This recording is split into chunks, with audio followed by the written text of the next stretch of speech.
അമേരിക്കയിലെ വൈറ്റ് ഹൌസിൽ നിന്ന് ഫ്ലോറിഡയിലെ കടൽ തീരങ്ങളിലേക്ക് ഡൊണാൾഡ് ട്രംപ് പറക്കുമ്പോൾ ലോകം ഭീതിയോടെ നോക്കിയത് ഇറാനിലേക്കായിരുന്നു. മറുപക്ഷത്തെ അക്ഷരാർത്ഥത്തിൽ ഇല്ലാതാക്കുമെന്ന അമേരിക്കൻ അഹങ്കാരത്തിന് മുന്നിൽ മുട്ടുമടക്കാതെ തങ്ങളുടെ നിഗൂഢമായ നയതന്ത്ര നീക്കങ്ങളിലൂടെ അമേരിക്കയെ ചർച്ചാമേശയിലേക്ക് കൊണ്ടുവരാൻ ഇറാന് പറ്റി. യുദ്ധകാഹളം മുഴക്കിയ ട്രംപിനെ 3 ദിവസത്തിനുള്ളിൽ സമാധാനത്തിന്റെ ഭാഷ സംസാരിക്കാൻ പ്രേരിപ്പിച്ചത് ഇറാനിലെ ഭരണാധികാരികളുടെ നിശ്ചയദാർഢ്യമാണ്. കഴിഞ്ഞ ദിവസം വെടിനിർത്തലിനെ പരിഹസിച്ച ട്രംപ് മാർച്ച് 23 ആയപ്പോഴേക്കും മെംഫിസിലെ ജനക്കൂട്ടത്തിന് മുൻപിൽ ഇറാന്റെ ഒത്തുതീർപ്പ് താല്പര്യങ്ങളെ കുറിച്ച് വാചാലനായി. എന്നാൽ ഇത് കേവലം ഒരു കീഴടങ്ങലായിരുന്നില്ല, മറിച്ച് അമേരിക്കയുടെ സാമ്പത്തിക അടിത്തറയെ പിടിച്ചുകുലക്കാൻ ശേഷിയുള്ള ഇറാന്റെ പ്രത്യാക്രമണ ഭീഷണികൾക്ക് മുൻപിൽ അമേരിക്ക പുനർചിന്തനം നടത്തിയതായിരുന്നു. ഹോർമുസ് കടലിടുക്ക് അടയ്ക്കുമെന്ന ഇറാന്റെ മുന്നറിയിപ്പ് ലോകവിപണിയെ വിറപ്പിച്ചു. ഇറാനിലെ വൈദ്യുതി നിലയങ്ങൾ ആക്രമിക്കുമെന്ന് ട്രംപ് ഭീഷണിപ്പെടുത്തിയെങ്കിലും അത് അമേരിക്കയുടെ തന്നെ സഖ്യകക്ഷികളെ പരിഭ്രാന്തരാക്കി.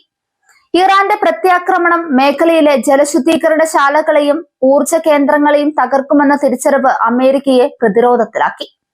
അമേരിക്കൻ വ്യാപാര വിപണി തുറക്കുന്നതിന് തൊട്ടു മുൻപ് ചർച്ചകൾ പ്രഖ്യാപിക്കപ്പെട്ടത് വെറുതെയല്ല.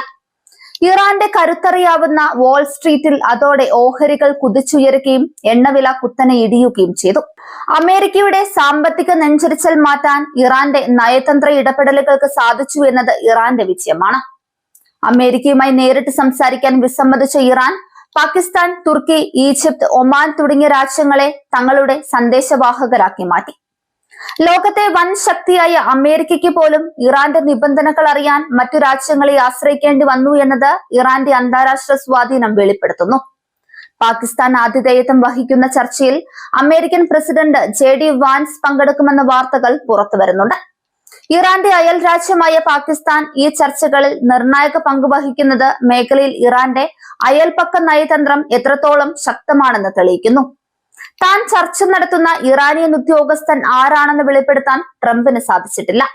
ആ ഉദ്യോഗസ്ഥനെ ബഹുമാനപ്പെട്ടവനെന്ന് ട്രംപിന് വിശേഷിപ്പിക്കേണ്ടി വന്നത് ഇറാന്റെ വ്യക്തിത്വത്തിന് മുൻപിൽ അമേരിക്ക പുലർത്തുന്ന ആദരവായി വിലയിരുത്തപ്പെടുന്നു.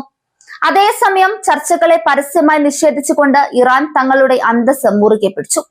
Iran parliament speaker Muhammad Bagher Ghalibaf എക്സിലൂടെ നൽകിയ മറുപടി അമേരിക്കയെ ഞെട്ടിക്കുന്നതായിരുന്നു. അമേരിക്കയും ഇസ്രയേലും കുടുങ്ങിക്കിടക്കുന്ന കുഴപ്പത്തിൽ നിന്ന് രക്ഷപ്പെടാനുള്ള ശ്രമം മാത്രമാണിത് എന്ന് അദ്ദേഹം പരിഹസിച്ചു. അമേരിക്കൻ ഭീഷണികളെ ഇറാൻ എത്രത്തോളം പുച്ഛത്തോടെയാണ് കാണുന്നത് എന്നതിന് ഇതിലും വലിയ ഉദാഹരണമില്ല. ആണവായുധങ്ങൾ പാടില്ലെന്ന അമേരിക്കയുടെ പഴയ പല്ലവി 15 നിർദ്ദേശങ്ങളായി ട്രംപ് വീണ്ടും അവതരിപ്പിച്ചു. എന്നാൽ ഇറാന്റെ പ്രതിരോധ ശേഷിയെ തകർക്കാനുള്ള നീക്കങ്ങൾ അസാധ്യമായ കാര്യങ്ങളെന്നാണ് അന്താരാഷ്ട്ര നിരീക്ഷകർ വിശേഷിപ്പിച്ചത്. അമേരിക്കൻ ആവശ്യങ്ങൾക്ക് മുൻപിൽ വഴങ്ങാത്ത ഇറാന്റെ കടുപ്പമേറിയ നിലപാട് ചർച്ചകളെ സങ്കീർണമാക്കുന്നു. നെതന്യാഹുവിന്റെ യുദ്ധലക്ഷ്യങ്ങളിൽ നിന്ന് അമേരിക്ക അകലുന്നത് ഇറാന്റെ നയതന്ത്ര വിജയമാണ്. ഇറാന്റെ സിവിലിയൻ കേന്ദ്രങ്ങളെ ആക്രമിച്ചാൽ സഖ്യകക്ഷികളുടെ താവളങ്ങൾ തകർക്കുമെന്ന ഇറാന്റെ മുന്നറിയിപ്പ് അമേരിക്കയെ ഇസ്രയേലിൽ നിന്ന് അല്പം പിന്നോട്ട് വലിക്കാൻ പ്രേരിപ്പിച്ചു. ഇറാൻ ഇത്തവണ അർത്ഥമാക്കുന്നത് ബിസിനസ് ആണ് എന്ന് ട്രംപിന് സമ്മതിക്കേണ്ടി വന്നിരുന്നു.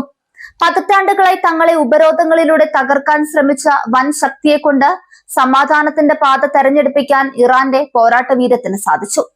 മധ്യേഷ്യയുടെ ആകാശം എപ്പോഴും യുദ്ധമേഘങ്ങളാൽ മൂടിയിട്ടുണ്ടെങ്കിലും ഇറാൻ എന്ന കരുത്തിനെ മറികടന്ന് മുന്നോട്ടു പോകാൻ അമേരിക്കയ്ക്ക് എളുപ്പമാവില്ലെന്നാണ് ഈ ആഴ്ചയിലെ സംഭവങ്ങൾ അടിവരയിടുന്നത്.